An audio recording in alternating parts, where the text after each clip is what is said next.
Namaste everyone, let us begin our satsang on this very auspicious evening of Diwali. It is the annual festival of light, and I want to dedicate our satsang this evening to this very, very important celebration. It actually takes place tomorrow here in America, but in India, since they're a day ahead, they're already celebrating.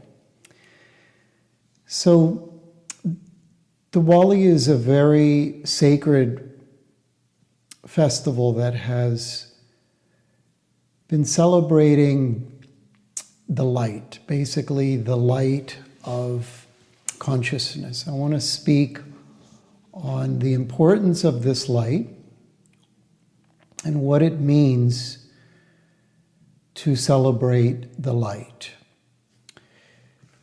And I also want to discuss its relevance to yoga and how it is connected to integral yoga and the four main paths of yoga, and how Diwali also is very much linked to Lord Rama, or Rama the Great King, who was exiled from his kingdom Ayodhya for 14 years. And Diwali is basically a celebration of Rama's return. And it is also a celebration, not just Ram, but Ram and Sita together returned after being exiled for some time. And it is the victory of Dharma over the ego, over Ravana, and over the negative attributes of the ego. And so this practice of celebrating the light is dedicated to not only Ram and Sita, but also to Lakshmi. Lakshmi is the presiding deity over Diwali. And she's also the presiding deity over Satsanga, right? It's because Satsanga is taking in, it is absorbing, it is bringing in that Sat, truth. So this festival is about celebration of truth.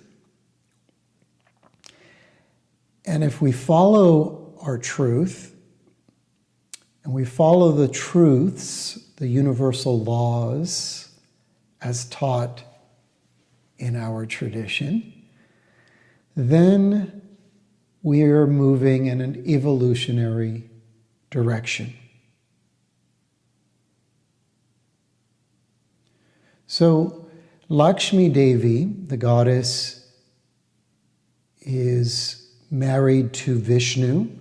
And so Diwali is also a celebration of the marriage between Lord Vishnu, or the preserving force, and Lakshmi, that represents our heart and the light of our soul, or the jiva that exists in our hearts. And for this reason, Lakshmi is always recognized as the goddess of the earth, Bhumi Devi. She is the goddess of every living thing. And so when we recognize the beauty and cultivate devotion towards all that is beautiful in this world, and looking at all that is positive in this world, we're recognizing Lakshmi Devi's presence in the world. So here we are celebrating the light of the soul's victory over the ego. This is the path of Vedanta. This is the path of yoga.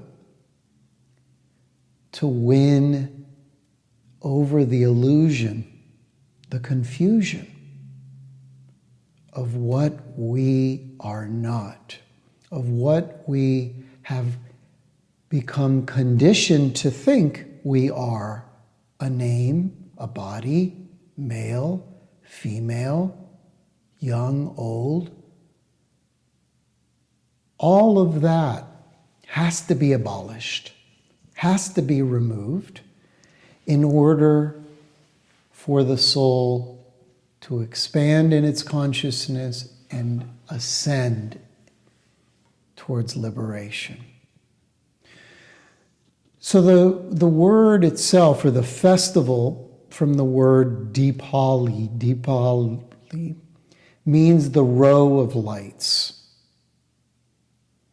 And the idea is that when we light our inner light, and what does the light contain? It's oil. That is what sustains the light. It is a wick or a thread, and the flame itself. It is these three components. And when we begin and slowly ignite our own light of consciousness, of awareness, of following the path of Dharma, that light begins to inspire, and it becomes contagious.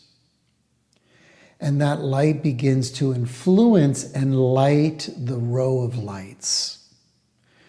And so it is that when one person has supremely ignited their light and awakened that light as consciousness, as love, of living their truth and following the path of Dharma, it starts to light the lights in other souls and inspire other souls to also expand and awaken their light. As my Sadguru once said, a person who transforms themselves will transform thousands. And so it is. When we transform ourselves, we become a tremendous force, a tremendous influence to transform the lives of others. And doesn't this world need that? Is this world not living in despair? We see it every single day, examples of this disparity, of mediocrity that exists in life, of fear. So we all must turn to the light, and that's what we're here doing through Satsanga. Purifying our mind with the truth of great scripture, of great teaching, and celebrating an auspicious moment. This Diwali also recognizes the start of the moon calendar, because in the ancient Vedic or Eastern traditions, they followed the moon's cycles. And it can be said that the moon was the single most important factor in the lives of the ancients. Why? Because life on Earth has a planet that's closer than any other planet. When you look to the sky, what planet is in the sky? It's the moon. It's the biggest. It is the closest in proximity to the earth. And this has been lost for much time, and it had much to do with the Greeks and the Romans, particularly the Romans with Constantinople, that turned the calendar into a solar calendar, or better yet, into a male calendar. And so the world began to follow the sun. So the moon is there, and now we also celebrate the beginning of the new year, and the moons start around the zodiac as it moves around the 12 signs of the zodiac. It's never the same each year. It comes around the same time, but it's never on exactly the same day. And this is the importance of recognizing the moon. It is changeable. And that is a metaphor that we are changeable, that we must be adaptive, that we must be malleable and not so stern and fixed in our ways. Nothing is permanent. And so, as the ancients followed the moon cycle, it recognized that time and space are not fixed. Everyone dies at a different time. Everyone comes back and rebirths at a different time. We all have our own individual cycles. Planetary cycles, karmic cycles, Saturn cycles. So everything is a cycle. Nothing is fixed.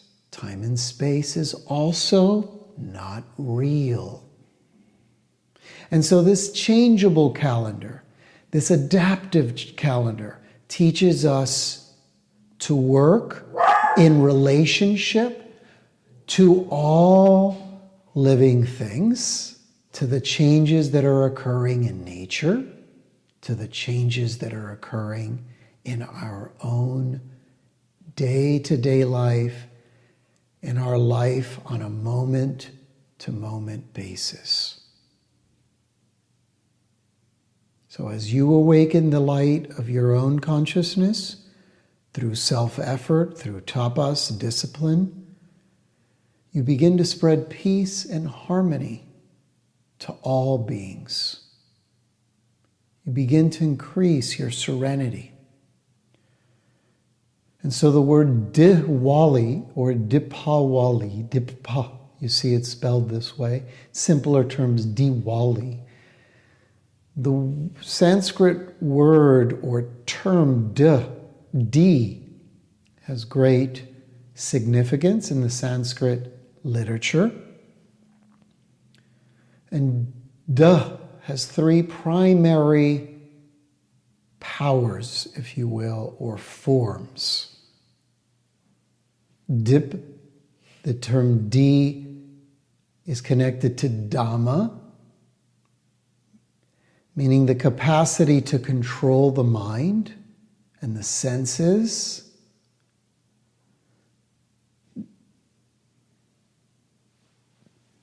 Right? Dharma, following that purpose, that living that purposeful life.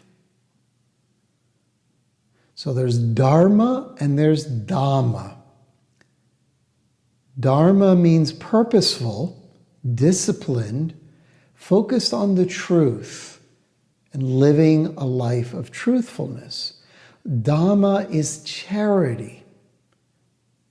That we must develop acts of charity and practice that. it nurtures us. It makes us better to give. What we give is then what we receive. It's a law. And lastly, Daya. D-A-Y-A. So Dharma, Dhamma, and Daya is to have compassion. To have feeling for living things. To have a sentient feeling or connection for not just human beings, but for animals, for plants, for the whole world is alive. I mean, this is where the big contradiction exists today. We have people that will spend tens and thousands of dollars on a pet, a cat or a dog. Meanwhile, to preserve their life, to care for them as their own child, while they sit at the dinner table and slice carcass and perpetuate the violence of killing animals. Oh, but it's grass-fed. That justifies killing. No, it doesn't. But these are the ways that humanity brainwashes themselves to continue to perpetuate feeding their senses and living the life in the way that they choose, according to their truths, to their laws, as if universal laws don't exist. As if Americana is the law. And we have to break away from this. Violence in any shape or form cannot exist. If one wants to live an evolutionary life, if one wants to attain samadhi, we have to remove violence in thought. We have to remove violence in word and stop saying unkind things to others and in our deeds. And they must be integrated. It's not just about saying nice things and doing nice things. You have to purify it on the level of the mind, which is the most complex place. It has to ultimately begin there. Because then we're not in our truth. So if you develop these three qualities naturally, Dharma, follow a purposeful life, Dhamma, give to others, find ways to help in some way, whether it's a monetary way, whether it's helping a friend stay over or helping them move or pack boxes, whatever it is, do some Dhamma, some charity. And Daya, have more compassion that everyone may not be as smart as we are. Everyone may not be as flexible as we are. Everyone may not be as talented as we are.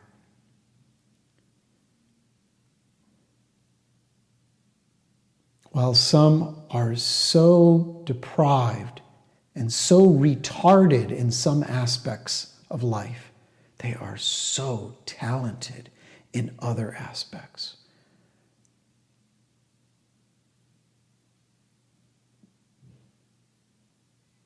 So, Diwali, as we cultivate these qualities, is about lighting the heart. We have to light the heart. When we say follow your Dharma, what we're saying is follow your heart. What is it? How does it feel? Not how does it think, but how does this feel for you? Does it feel right to be working in this environment? Does it feel right to be in this relationship? Does it feel right to charge money for yoga classes? I remember when I first started teaching, quite some time ago now, it didn't feel right for me to ask people for money. And I just wanted to do it by donation. If you want to give, if you can give, then do it. If you cannot, then totally fine. I'm still going to teach you, and I'm still going to love you and respect you and appreciate that you came to practice. And ultimately, I wasn't doing it to make a living. I was doing it because I had love for yoga. And I had studied my guru's teachings for 6-7 years. And I realized that yoga for most people was this fitness, this intense physical thing, and I didn't know anything about it. I had started practicing it a bit later after learning meditation and the more classical forms of yoga. So it has to feel right. We have to follow our heart. And when the heart is lit, then we're following our path and we're not ignoring it. How many people live in places that are not healthy for them? How many people follow careers for decades that are completely not supportive to their constitution, to their ethical and moral values, but they continue to do it? Is that healthy? Should we question that? I've seen thousands of people in Vedic counseling and Ayurveda and astrology, and that's one of the questions, primary questions we ask. Are you happy? Do you love what you're doing? More than 50% of the time, when I look at that form, it says, not really. They have 3 choices. No, not at all, I don't like my career. It's okay, not really. Or yes, it's good, I enjoy it. And the majority are in the middle. That's not so good. We have to love what we do. We have to feel, it has to feel right. It has to connect with the truth of our heart. And that's why integral yoga is so fascinating. It says that every being has these 4 aspects: a practical side, a devotional or emotional side, an intellectual side, and the power of will. We all have those 4 attributes. But one of those 4, practical, emotional, intellectual, or will, is one of those is more developed than the other. And we know it. If you just analyze for a moment, which one of these is easy for me, is more abundant for me? I know for me, it's always been the emotional devotional. My moon's in Cancer, it's a water sign. And I look at the traits of my life and the qualities of my life. It was all about nature. It was all about love for animals. It was all about the chorus and being an altar boy. Everything was about service and devotion. So it makes sense for me to follow the path of devotion. It opens easily for me. Prayer, helping others, animal advocacy, working in the garden, all of those things. So each person has to find their clarity, their feeling with one of these 4 types.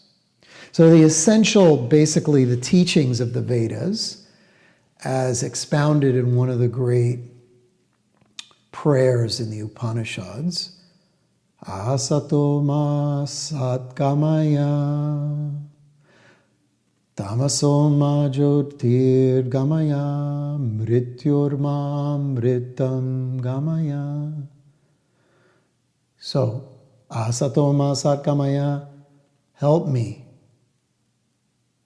to overcome the unreal with the real. Help me to see what is real and remove what is unreal. Tamasoma jyotir gamaya. Help me remove darkness with light.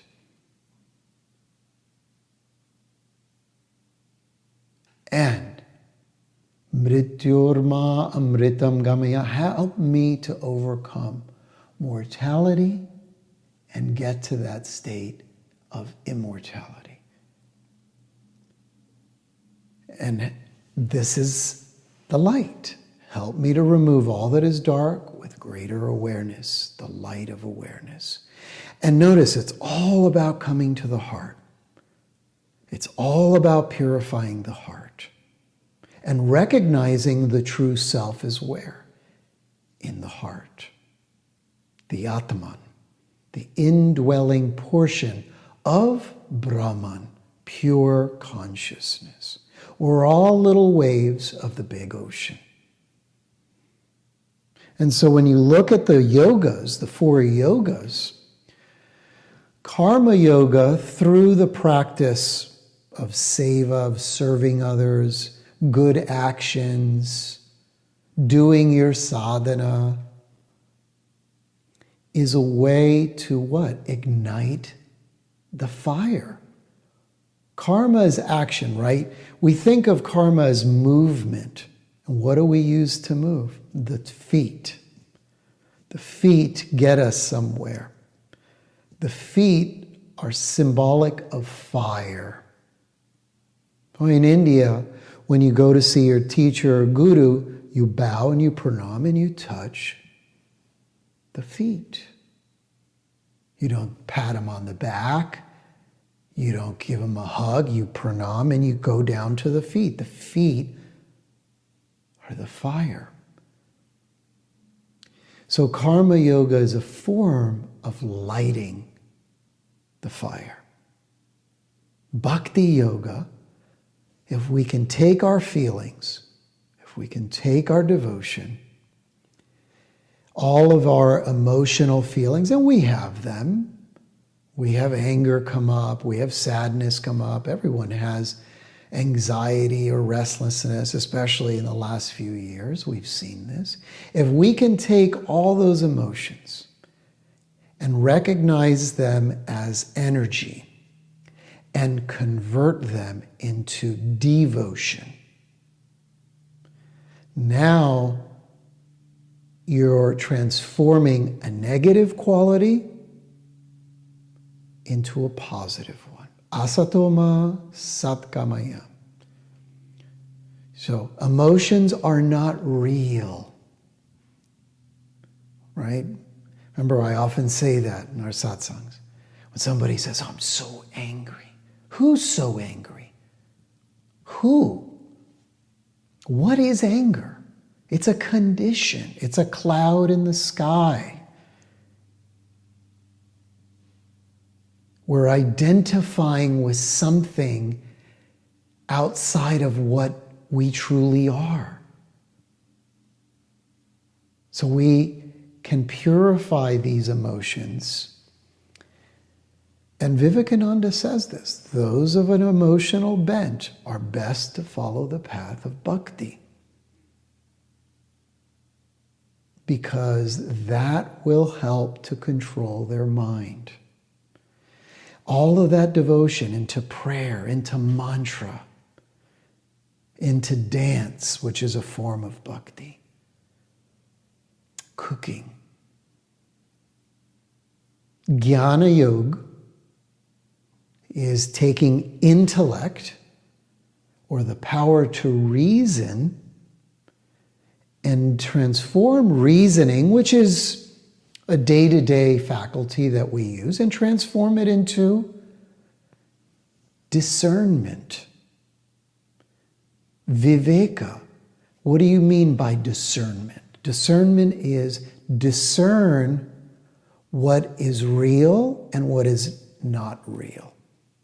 And you begin to use your mind and the power of your mind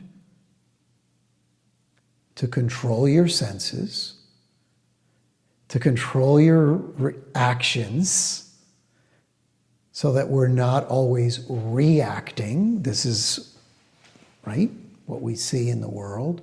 This is what sells in the movies. This is what predominates in government and politics.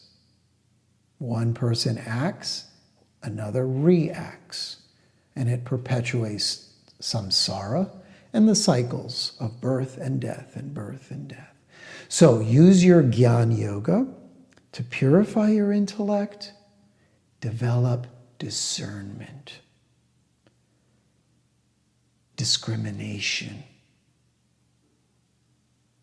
And when something negative comes up, affirm, I am the light of the soul. This is what the Upanishads say. When the Upanishads give you those 4 Mahavakyas, the 4 great utterances of the Upanishads, they end with Tat Tvam Asi. Tat Tvam, that I am. Aham Brahmasmi. I am Brahman. That Brahman is me. And you begin to realize what your true essence is. That's what's yoga. That's what defines yoga. When we talk about yoga as being transformative, it's about transforming your identification with what is not real and what you are not, which is the mind, the ego, the senses, the emotions, the intellect, and even the prana. We're not even the prana. What is subtler than prana? Tejas, the light of consciousness. Tamasoma jyotirgamaya. Jyoti, that light of pure awareness. And Raja Yoga, the yoga of meditation, is about learning to use willpower, and it's for those that have a strong will, that have strong determination, a strong Mars, maybe even an exalted Mars. I just was working with a client looking at his chart. He has an exalted Mars in the chart, and he's very, very disciplined. His sadhana is intense. He can sit and force himself to do incredible things to the point beyond what is healthy for his body. And so he's seeing issues come up with his body, and I'm telling him, you have to be careful. Intensity isn't always good. Moderation is better. And this is Raja Yoga. It's the path of meditation.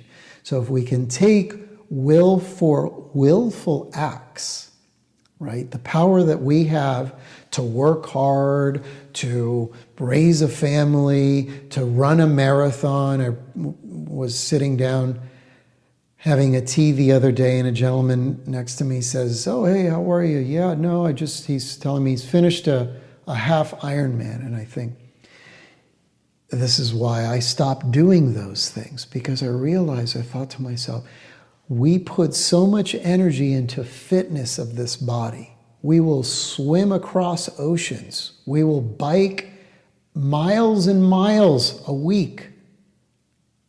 For what? To go where? And we're using tremendous willpower. Great. Does the body need that much? No. But we still do it.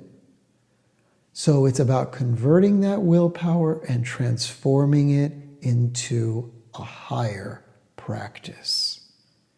And that is the practice of stilling the mind. Who is the deity that helps us to remove the disturbances in the mind? Lakshmi. Vikshepa, a disturbed mind, is equal to a disturbed heart. When the mind is disturbed, the heart is disturbed, right? Feel anxious, feel nervous, unfocused, check the pulse. You're going to feel it. You're going to see it in the heart. So devotion comes back to Lakshmi to calm the heart, to heal the heart. Om Shrim Maha Lakshmiye Namaha. So the 4 yogas are ways to awaken the light within us, to purify us, and take the practical aspect of karma and turn it into karma yoga. The emotional aspect of the mind and turn it into bhakti yoga. The intellectual aspect, the capacity we have to take in information and convert it into knowledge. Don't confuse info or being intellectually smart, somebody who knows a lot about computers or can make a lot of money, with knowledge. Intellectual information is external, knowledge is internal. So follow the truth. Victory belongs to the truth. When we follow the truth, we attain victory. When we ignore the truth, we fall into darkness. So we have to follow the light. Who is the original light? Brahman. Brahmanandam Paramasukadam Kevalam Jnanamurtim Dvandvatitam Gagana Sadrisham Tattvamasya Dilaksham. Brahman is the light of lights. When we light our light, we're recognizing that connection and that relationship to the One, the Creator. This is what's so unique about our tradition. There's no one Creator. This tradition is not developed by one person. If you look at all other religions, they have a founder. They follow a person. We don't follow people. We follow a Satguru Parampara Guru Shisha tradition. That means we follow the knowledge. The Guru says, don't follow me. Don't confuse my body, my name, with the knowledge. I'm here just giving and dispersing the knowledge. Yogananda Ji always said that. I'm the Guru Preceptor, he said. I'm just delivering. I'm just a messenger. And he'd always give credit. He always would say, it was my Guru that gave me this. And then his Guru, it was his Guru. And you notice all the respect and the reverence. He didn't just put himself up there. He puts his whole lineage up there. And you see this always in any lineage-based tradition. It is not their teaching. It is not their student. It is not, and I've often said this, when you see somebody call the yoga after their name, run. You'll never see a great teacher, Yogananda, Vivekananda, Ramakrishna, Ramtirth, Jyotirmayananda. None of them call yoga after their names.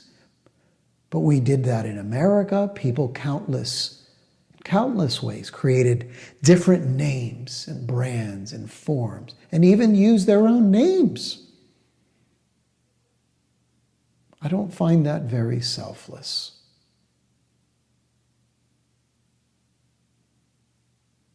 So we have to worship the light of lights.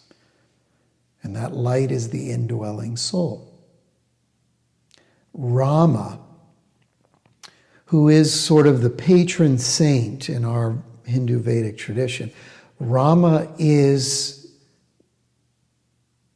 the deity or the king of Dharma. We must follow the path of Dharma. And the tradition outlines those four paths. First and foremost, follow your truth. What is it? Choose the practical, intellectual, emotional, or willful path. Artha, have your career, have something that you enjoy working.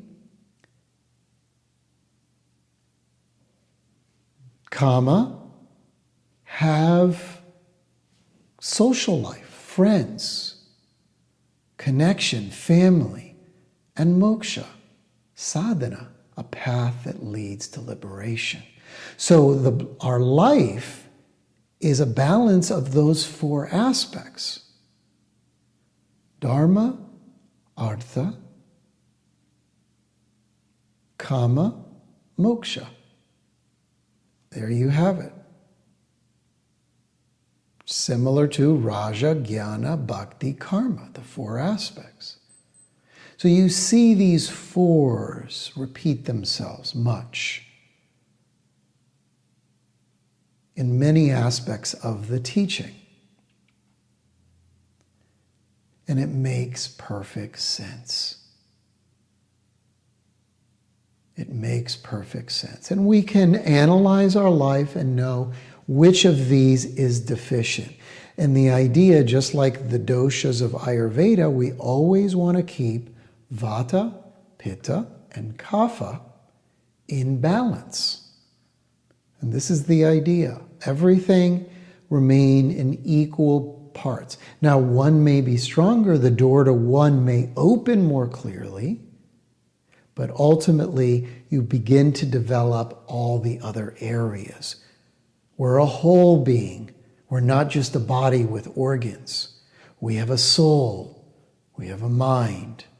And we have to reform and transform the entire being. That's what this transformation is about. So I want to share with you an affirmation that Yogananda gave on the light. I am submerged in eternal light. It permeates every particle of my being. I am living in that light. The divine spirit fills me within and without. The divine spirit fills me within and without. Meaning that we're finding our contentment within ourselves and it manifests outside of ourselves. So I want to do our meditation, as we usually do, dedicated to the goddess, Durga, Lakshmi, and Saraswati, and then end together with this affirmation. And we're going to practice the affirmation as a prayer. This is the hard work. This is the dirty work. We spend countless hours eating, sleeping, working, and socializing. But how much time do we dedicate to self-purification, to self-transformation? Lord Rama dwells in every pore of your body. I am submerged in eternal light. It permeates every particle of my being. I am living in that light. The divine spirit fills me within and without. Let us celebrate the light. Look at the good in all beings.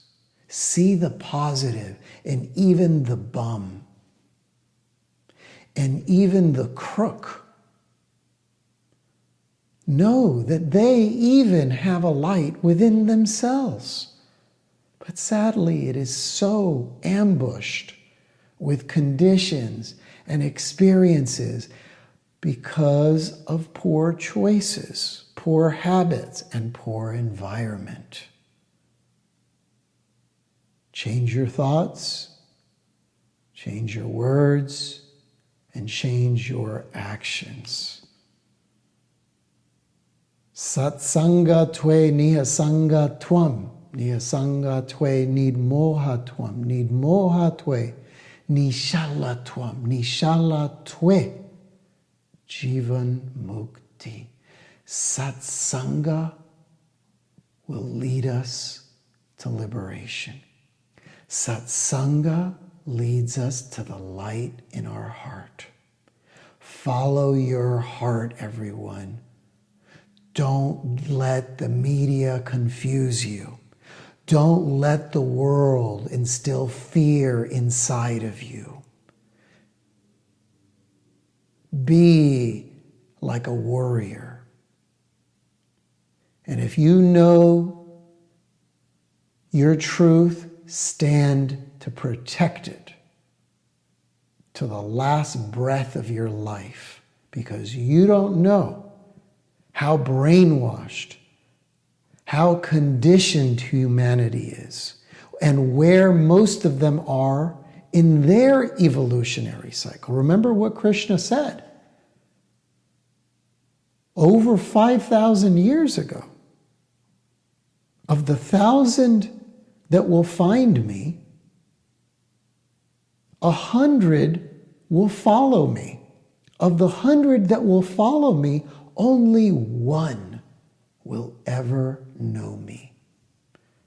There you have it.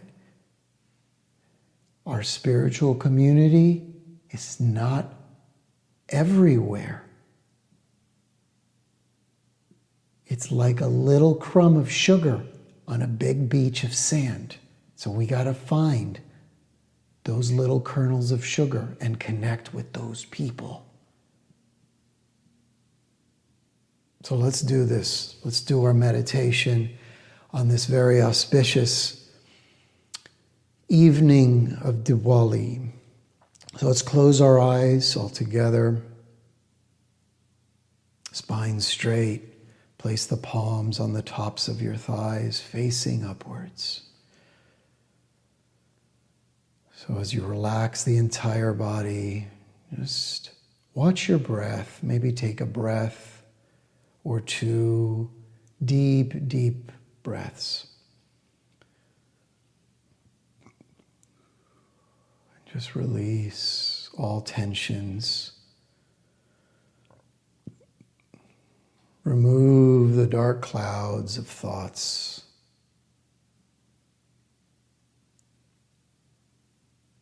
Turn the eyes up to the third eye, to the point between the eyebrows. Concentrate there. Be still there.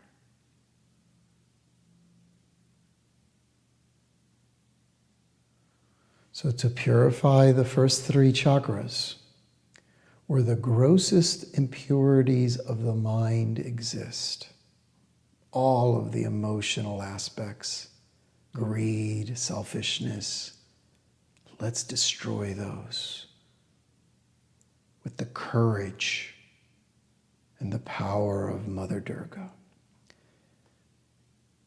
Together 3 times. Om Dum Durgaye Namaha.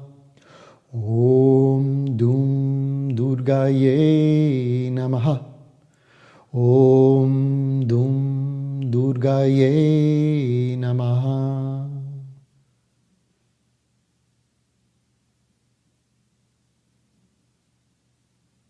Let us purify the heart now. Let us remove all distractions from the mind. Let us follow our truth. Let us be in the heart. Let us follow our heart. Removing all distractions, all the things we think are so important, but yet they're not. Mother Lakshmi brings us that devotion. Let us chant together her mantra. Om Shrim Mahalakshmiye Namaha. Om Shrim Mahalakshmiye Namaha. Om Shrim Mahalakshmiye Namaha. And now finally we arrive at the highest centers, at the Agnya Chakra, to overcome any last bits of ignorance, avidya. Let us destroy and stop ignoring the soul. Let us stop ignoring our true nature.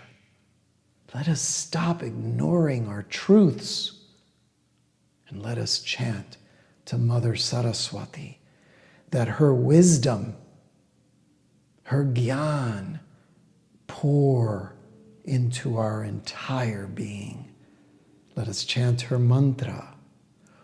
Om Aim Saraswataye Namaha. Om Aim Saraswataye Namaha. Om Aim Saraswataye Namaha.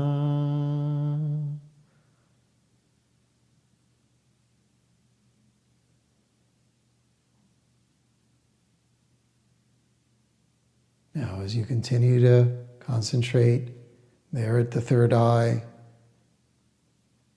let us repeat the affirmation together with conviction, with concentration. I am submerged in eternal light. It permeates every particle of my being. I am living in that light. The divine spirit fills me within and without. Again, I am submerged in eternal light. It permeates every particle of my being. I am living in that light. The divine spirit fills me within and without. Visualize the light the Upanishads say about the size of your thumb in your heart. One last time. I am submerged in eternal light. It permeates every particle of my being. See that light permeate you. Every ounce of your being is lit with light. I am living in that light. The divine spirit fills me within and without.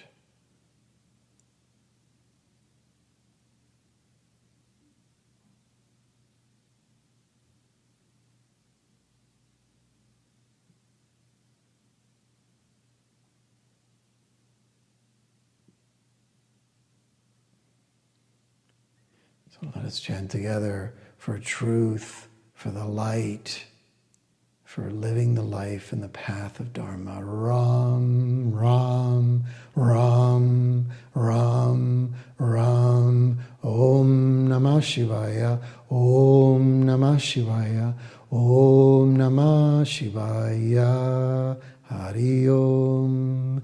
Shanti, Shanti, Shanti.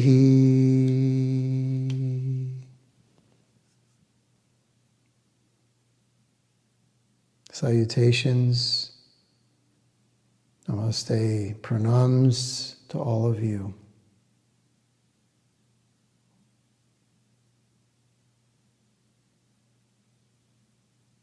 May our light shine bright, and as we light our own candle in our own heart, the light in others' hearts begins to light. So remember Diwali. Diwali is that row of lights. Let's light them up. As Gandhiji said, let us be that change we want to see in the world. So thank you all for attending this satsanga.